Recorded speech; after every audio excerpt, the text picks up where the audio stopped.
እኔ ዘመዴ ስለሆነ ሳይሆን በጸብ ሳይሆን በፍቅር ብፈሱት ይሻላል ብዬ ነው።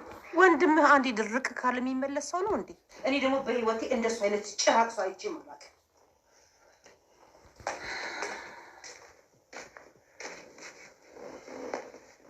ቢኒ የት ነበርክ? ስንመጣም አላየሁህም።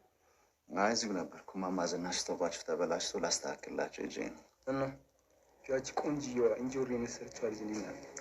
አቁጣኝ እንጂ የምሬን እኮ ነው። ያቺን የመሰለች ልጅማ ለዚህ ደፋሪማ አትገባም። አንተ ቆሻሻ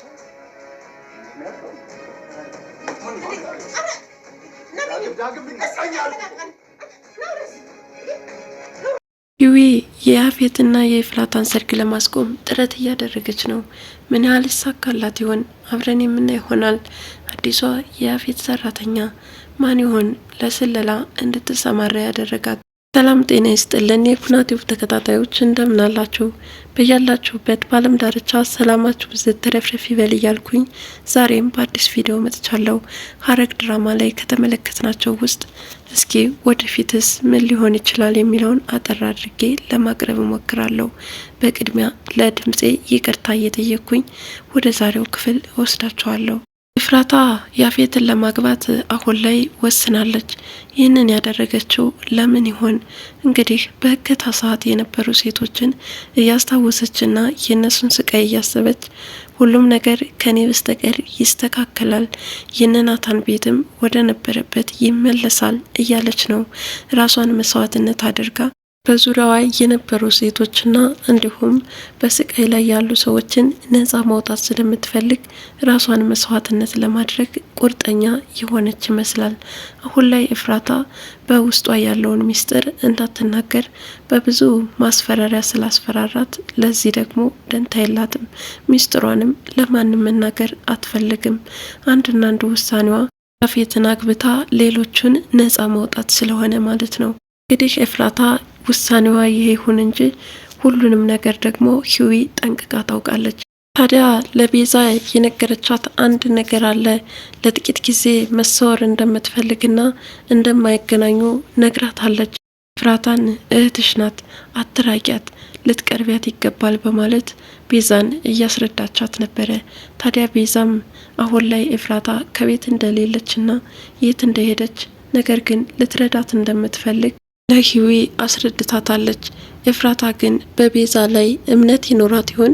እስኪ አብረን የምናይ ይሆናል። ሌላው ለስለላ የተሰማራችው የያፌት አዲሷ ሰራተኛ ናታን ላይ የተቀነባበረውን ወንጀል ያለበትን የላፕቶፕ ጉዳይ እየተጠየቀች ነበረ። ታዲያ ላፕቶፕንም አለቃዋ የት እንዳስቀመጠው እንዳላወቀች ተደብቃ ከሽንት ቤት ውስጥ ሆና ስታወራ ተመልክተናታል። ወደ ኤፍራታም ልትቀርባት ፈልጋ ስታበቃ ምናልባትም እኮ ሰላይ ትሆናለች፣ በህይወቴ ላይ አደጋ ብታስከትልብኝስ በማለት ራሷም እየተጠራጠረቻት ትገኛለች። ነገር ግን ኤፍራታ ከሰራተኛዋ ጋራ ቅርበቷን እያጠናቀረች ከመጣች ምናልባትም አሁን በር ከተዘጋባትና ቆልፎ ከሚያውላት ልታመልጥ ትችላለች። ሌላኛው ጉዳይ ለዘመናት ድብቅ ሆኖ የቆየው የኤፍራታና የገነት እናትነት ጉዳይ ለሁሉም ይፋ መሆኑ ነው። ገነትም ለያፌት እናትነቷን ለማስረዳት እየሞከረች ቢሆንም እሱ ግን ሰርጌን ለማስተጓጎል ነው አሁን ላይ እናት ሆነሽ ለማስመሰል እየሞከርሽው እያላት ያን ያህል እያመናጨቃትና እየገፈተራት ተመልክተናል። ሉሊትም በበኩሏ ገነትና ኤፍራታ እናትነታቸውን ሲነገራት አሁን ላይ ገነት ከዚህ በፊት እሷ ላይ ምን እያደረገች እንደነበረና ተቆጣጣራት እንደነበረ እያስታወሰች ቆይ ከዚህ በኋላ ሰራላታለሁ፣ ከዚህ በፊት የበደለችኝን ሁሉ አስቆጥራታለሁ ስትል ተመልክተናታል። ሌላው አሁን ባላንጋራ ሆኖ የተከሰተው አዲሱ የዳጊ ጓደኛ እንዲሁም አብይ የሚባለው ነው።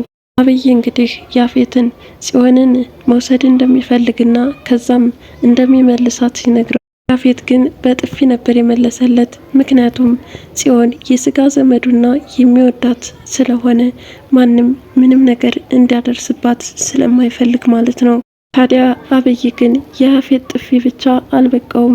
ከዳጊ ጋራና እንዲሁም ከነገነት ጋራ ተሰባስበው ሳለ ስለ ኤፍራታ ጉዳይ እየተጨናነቁ ባሉበት ሰዓት እሱ ግን አሁንም ጽዮንን የግሉ ማድረግ ፍላጎቱ ስለነበረ ይህንንም መደበቅ አልፈለገም።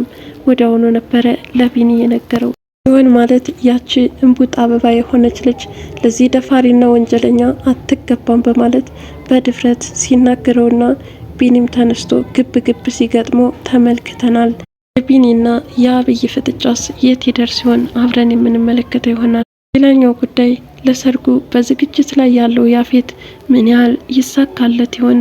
እንዲሁም ሰርጉን ለማደናቀፍ አሁን ላይ በጥረት ላይ ያለችው ሂዊ እንዲሁም በስለላ ሙያ የተሰማራችው የያፌት ሰራተኛ ሌሎችም ወንጀለኛውን ያፌትን ተባብረው ወደ እስር ቤት ያስገቡት ይሆን ወይስ የሱ ጥረት ተሳክቶለት ኤፍራታን አግብቶ ደስታውን ያጣጥም ይሆን?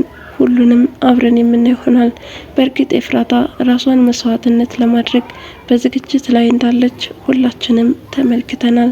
አሁን ኤፍራታ ከሌሎች ጋራ ምንም አይነት ሚስጥራዊ ልውውጥ እንዳይኖራት ስልኳንም ቀምቷታል። ነገር ግን ይህንን ሁሉ በንቃት የምትከታተለው ሂዊ ሁሉንም ነገር ጠንቅቃ ታውቃለች። ለዚህም ነበረ ቤዛን ተሰናብታ ከዚህ በኋላ ለትንሽ ጊዜ የማልኖር ይሆናል፣ እህትሽንም መቅረብ ይኖርብሻል፣ አንቺ እንደምታስቢው አይደለም። ከዚህ በፊት አዎ ካንቺ የሆኑ ነገሮች ለማግኘት ስል ቀርብሻለሁ። አሁን ግን ከልብ ልረዳሽና ላግዝሽ እፈልጋለሁ፣ ምክንያቱም ያንቺን ጸባይ ሙሉ በሙሉ ተረድቼሻለሁ በማለት ለቤዛ ስታስረዳት ተመልክተናል። ቤዛ አሁን ላይ ኤፍራታን ለመርዳት ፍቃደኛ ነች። ነገር ግን ኤፍራታ ቤዛን የምታምናት አይመስልም። ከዚህ በፊት ብዙ በደሎችን ስላደረሰችባትና ከነፍስ ግዳይ የደረሰ ወንጀሏን ስለምታስብ አሁን ላይ ኤፍራታ እሷን ሙሉ በሙሉ የምታምናት አይመስልም። ምክንያቱም ብዙ ጠባሳ በውስጡ አለና። ወንጀለኛው ያፌትም በግድ የራሱን ፍላጎት ብቻ ለማስፈጸም ኤፍራታን ሚስት ለማድረግ አሁን ደፋ ቀና እያለ ያለው ወንጀለኝነቱ ተረጋግጦ ወደ እስር ቤት የሚገባበትን ጊዜ የሚኖሩበት ቀን እንዲመጣ እየተመኘን ለዛሬ የነበረኝ ፕሮግራም ይህን ይመስላል።